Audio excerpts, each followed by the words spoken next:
Welcome to Mum Abroad's YouTube channel, where I'm joined today by Mairi Murphy. She's the founder of the education consultancy Native Experiences. After 12 years in international and trade marketing roles around the world, Mairi found she had to adapt her career around her children, and she became a freelance English teacher. 10 years later, she found her calling and launched Native Experiences in 2011. Mairi was born in Scotland and also has strong family roots in Ireland. She lived in Paris, Cuba, Hungary, England, and Australia before settling in Madrid with her Spanish husband and 4 children. Hi, Mairi. Hi there. Thanks, Jane. Mairi, in a nutshell, what is Native Experiences? Well, it started really as Native English Experiences. That's how my company's known, really, because my focal point, I guess, was sending Spanish abroad for an academic experience. And I've become more and more used to calling it Native Experiences because I deal with other languages and other destinations now.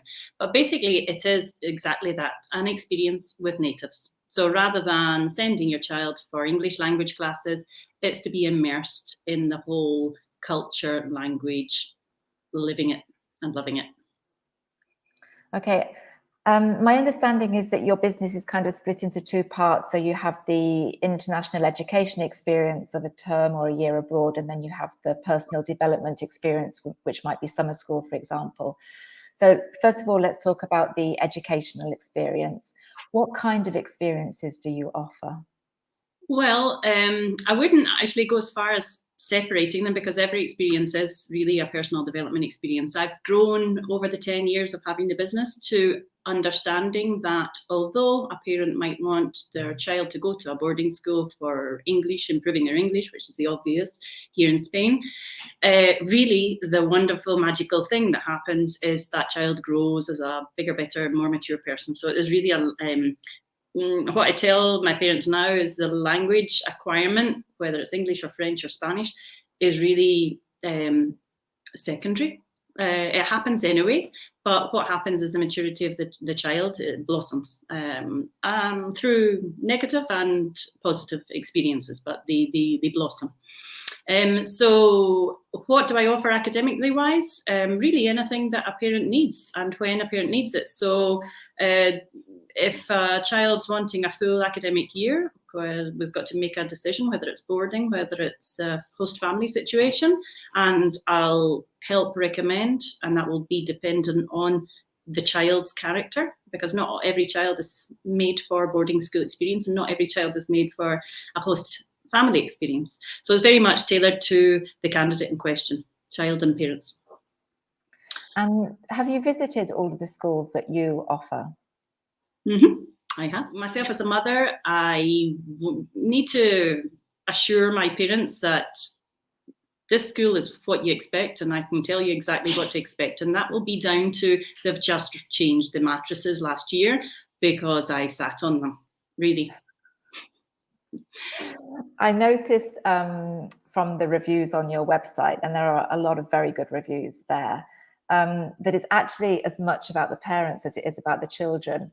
I feel that part of your service is keeping parents informed and making sure that they are able to follow every step of the way with their children. So how much contact do you have with parents while their kids are away? Well, a lot before they go in the preparation. And when they're there abroad, less and less. Quite a lot at the beginning, especially this year. A lot of hand-holding is what I call it, just because of COVID situation, lots of uncertainties. But when they're abroad, the person on the ground is the best person to understand what's going on with their child, not me, because I'm here in Spain. So if I send them, for example, a year abroad to Canada, I have to be in touch with the school, but the host family in the school are the ones that are on the ground and understand what's going on. So I can be in touch with mum and dad, but if there's no problem and there's silence, I'll let them get on with it, and I'll give them we call them pautas, what do you say that in English? Kind of a pattern or a learning for the children and the parents to be less and less in touch and to give them more and more space in order for them to really enjoy the independence of this experience that they've signed up for. Would you say that there's an ideal age for adolescents to go abroad to study? No, really no. I've had 9-year-olds where their mums phoned me up and I said, oh, a bit young for a year in boarding school in England. Mairi, come along, interviewer, and I have done, and totally prepared. And I've had 17-year-olds that are not, and I tell them that. I said, wait for university. You're not ready yet. At least, hand on my heart, I don't think it's the moment for them. But to be honest, very rarely does that happen where I contradict the, if you like, or challenge the desire of the parents. Normally, when the parents phone me up looking for an experience, wherever it is, it's because they've got a good idea of their own children's capacity for this adventure. What factors should a parent consider in deciding whether or not to send their child abroad? What do you think are the most important things? The first thing is the kid's got to be on board. I never touch a child that, or deal with a child that is not up for the adventure. That's the number one question. Okay, I'll lead up to that question with whose idea was it? So if it's a seed that's sown by the child, which quite often is, or if it's a seed that's sown by the parent, that's fair enough as well. Maybe because the child hasn't had anybody in their entourage who's gone abroad and they're not talking about it in the playground or anything. But it has to, they have to be on board for sure. And then afterwards, what do the parents need to ask themselves? Are they themselves ready to let go? That's a biggie. And they're not always sure until the moment comes, crunch comes, and they're like, oh, doing the packing and getting butterflies. And I get that because I've done the same for my own children. And you go through moments of panic when the time comes that you're really sending them off. Oh, have I made the right choice? Oh, are they too young? Are they too mature? The most important is always communication. So is your child capable of communicating? Okay, if they are, then we'll get round every problem. Any bump in the road, as long as your child knows how to say help, or I don't understand, or I'm feeling blah blah. But if we don't have a communicative student, it makes life a lot more tough. So the parents have got to ask themselves a series of questions, and the maturity of the child, whether it's now, whether it's maybe later. There are plenty of moments in a child's life to send them abroad, and there's different stages you can send them for short term or for longer term. So I think there's no urgency. Do it when they're ready. I have a little bit of experience myself because my middle son is in Italy at the moment studying for this academic year. His father's Italian, and I just wanted to talk to you a little bit about the attitude of Spanish schools here when a family might approach them and say, we're thinking of taking our son or daughter out for a term or a year. Like what the reaction is of the school. I personally had a very good experience with my school, and they said, don't worry about the academic side of the education. We want your son to go and have a great experience, to really enjoy himself. And when he comes back to school, we'll look at if there are any shortcomings in the syllabus. But they felt that the experience he would have would outweigh if he missed anything academically. So this was great in our situation, but I'm just wondering if all schools in Spain have the same attitude or whether it's mixed. I'd say you better not say out loud which school your child goes to, because everybody who lives in Barcelona is going to want to sign up. That's a great attitude for a school to have. And unfortunately, it's not always the case, as you suspect. There are lots of children that I deal with and families that I deal with that go to progressive, if you want to call them that, open-mindedness schools. Who do understand it exactly like that. This child has got a wonderful opportunity to go abroad. Not only are they going to come back with another language acquired, but a whole bigger, better person, open-minded, tolerant, probably more reassured in himself, and that can only be beneficial for our centre, for our school. So they should all. I would advocate that all schools proactively help. Whether it's in-house or whether it's the parents go off and do it by themselves.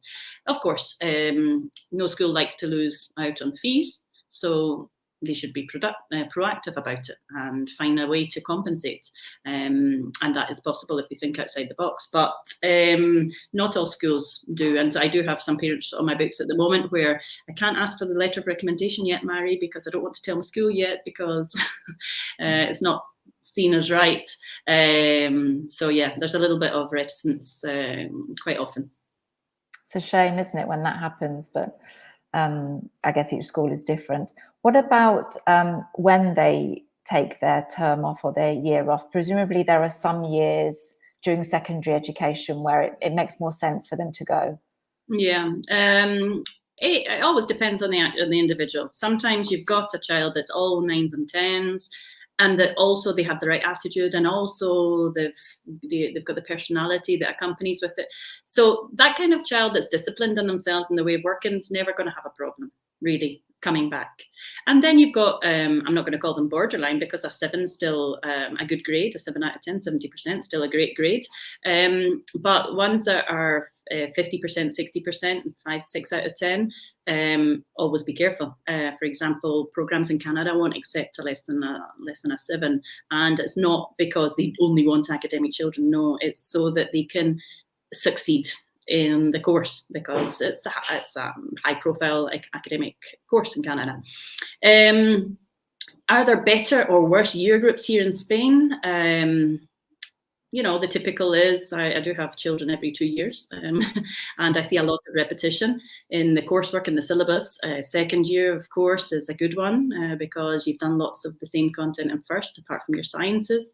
Fourth year is another good choice, but then there's a risk of having a big shortcoming before they jump up to bachillerato, A-level level or leaving cert level. So as long as they're prepared for the way home, so and you've identified in advance what they want to do afterwards. So for example, if I have a client that says, or a student that wants to do medicine, for example, and they're asking me for baccalaureate, first year baccalaureate abroad, very careful, very, very careful, because coming up to second year bachillerato afterwards to your own country, and all the short, the things the content that you've missed, and being sciences and the level of maths and physics is going to take a toll. So actually, I always try and avoid sending them away in baccalaureate level unless it's something very compatible with their own school back home. So the schools who you work with, Mairi, in other countries, what are they looking for in the students that they accept? Presumably they look at the academics, but then do they look at other things as well? To be honest, I have lovely schools that I work with. And at the end of the day, even if they're private boarding schools in England, which are considered a business maybe rather than a school, it's not the case. They are true educators. So a true educator at heart is a school that's going to take every pupil that is proposed to them, if they have the capacity, that they know they're going to be able to develop and have a positive experience. So if ever you have a school that says, oh no, you can't get in because they've got learning difficulties, it's probably them owning up to their own shortcomings, that they don't have a good learning difficulties or SEND department that's capable to look after said child for a year abroad. Because sending your child abroad does come with a lot of challenges, and people talk about it as if, you know, it's dead easy and it's fantastic and it's a wonderful experience, which I agree with, otherwise I wouldn't be in the business. But it's a bit like going into labour. You always forget the pain and maybe the stitches and the energy drained out of you, because you've got this beautiful baby at the end of it, and really you do forget the pain side. But it does come with challenges at the beginning. So not every child is able to work on the academic side as well as the social emotional side of it. So schools, to answer your question a little bit more briefly, they always look at the person. First of all, of course, as you say, they look at the academics. Oh, that child's going to have a tough time at my school because my school is kind of demanding academically. Try another one, Mairi, or I know which ones would let you in and which wouldn't. But none will say, go away, they haven't got the personality to fit in.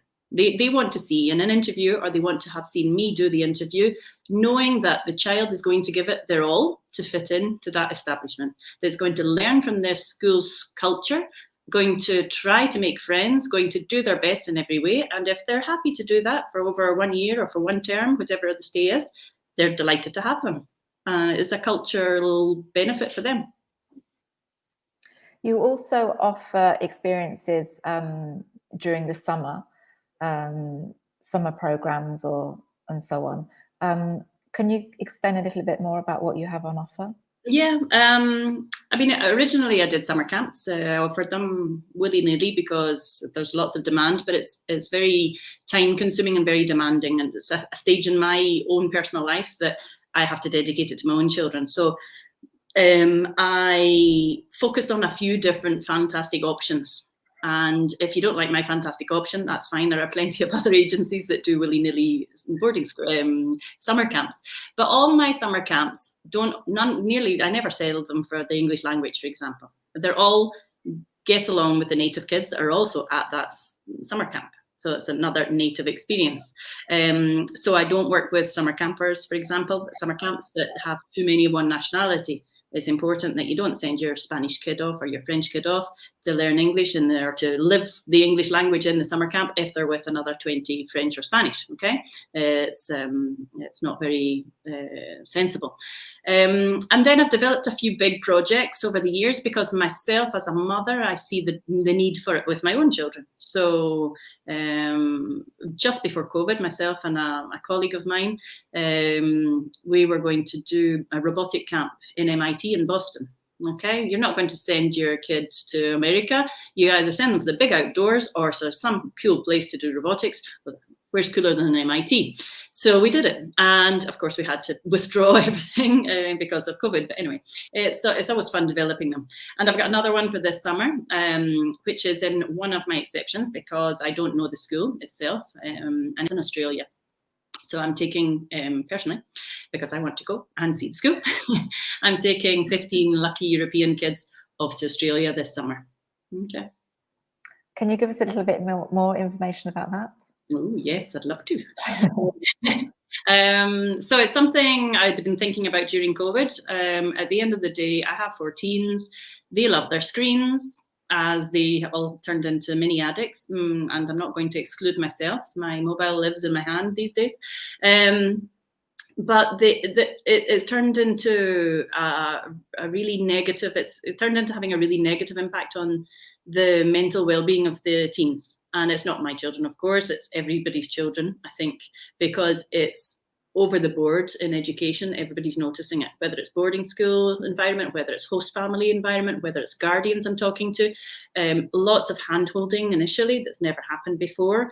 Lots of lack of resilience on part of the teens themselves. As parents, we want to help our kids always, of course. That's, priority number 1 is our kids. So when they have an issue, when they have a problem, we want to help them and we dive on in there and we help them. But no, give them space and show them how to solve the issue themselves. That's how they grow. So helicopter parents, typical. Don't really like the expression, but we've all turned into them over COVID because we were physically with them sorting out all their issues.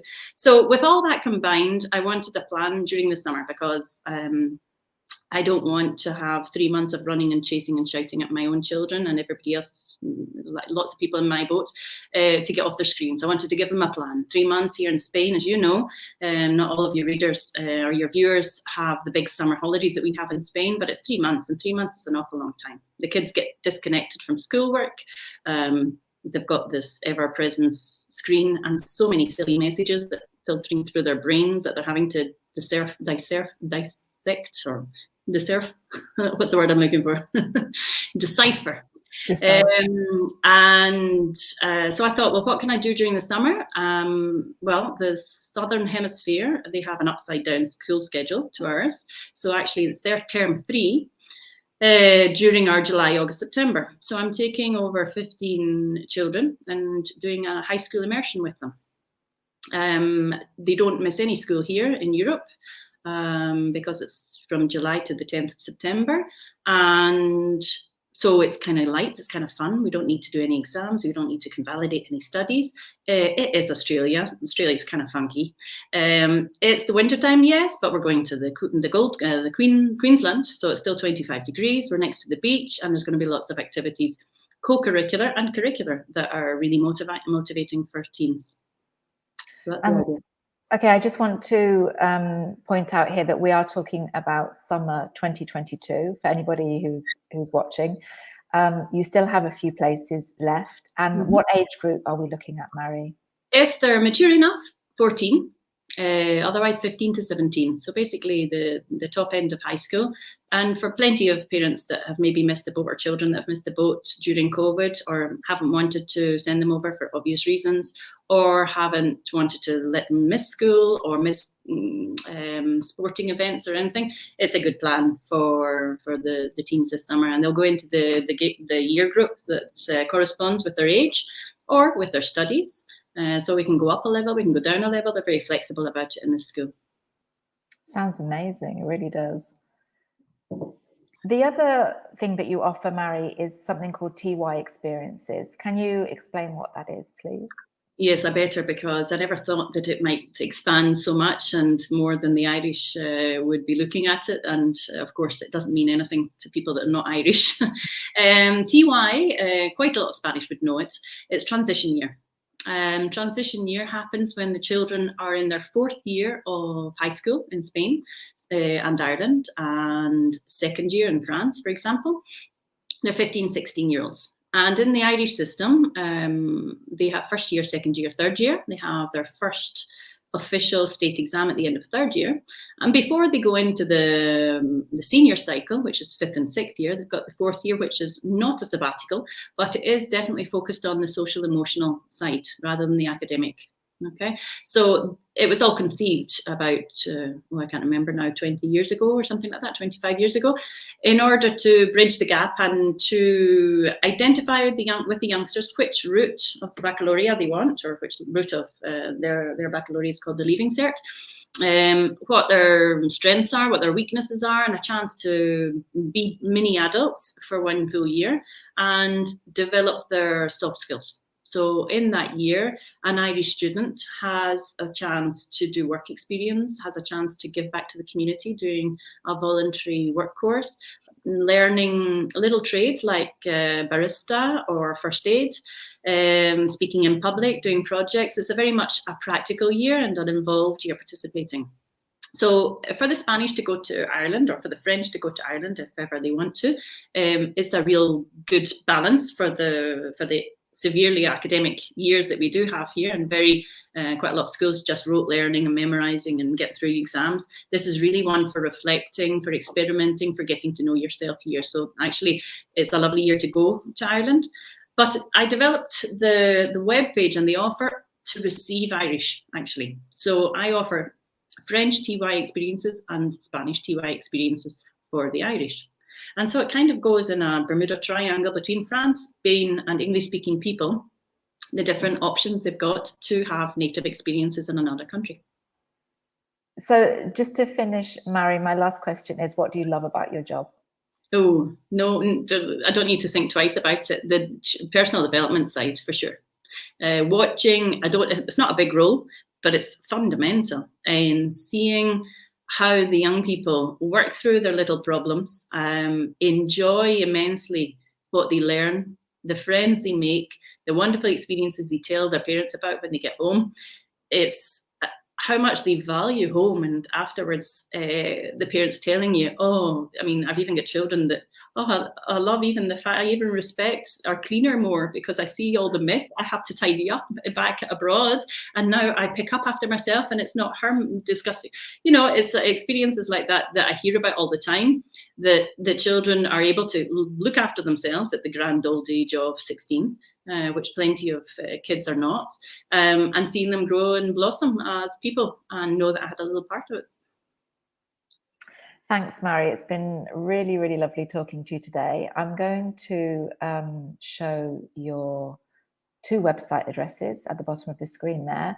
So if anybody wants to find out more about the experiences that you offer, they can take a look, and they'll also find contact details, so phone number, email address, and your social media pages as well.